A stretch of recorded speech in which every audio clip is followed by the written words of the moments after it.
This is the facelifted Škoda Kushaq, and it may look very similar to the car it's replacing, but there are a few key changes that you must know about. First of all, the width is the same, height is the same, but the length it's slightly longer.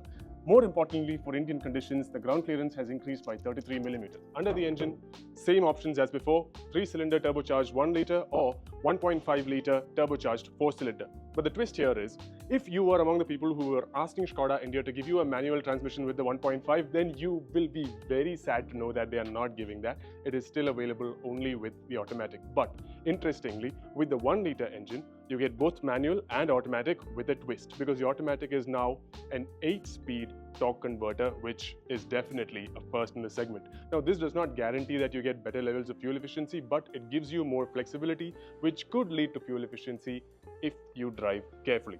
You come around to the side and you notice that they have new badging, 17-inch wheels, a new design for the wheels, and then all the way around to the back of the car, only to note that it is largely the same as before with a few cosmetic changes.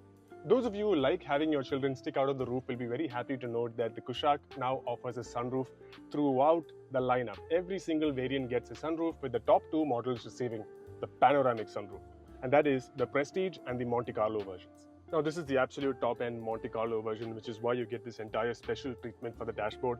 Right now, from where I'm sitting, it feels very premium, but more importantly, very familiar. Now, that could either be a positive or negative depending on what type of customer you are. If you like the previous Kushaq, that's good news. If you wanted to see something drastically different, well, it's going to be bad news. Honestly, in this facelift, I was expecting ventilated seats for the rear as well, because the Kushaq already has ventilated seats at the front. But bad news, we do not get that.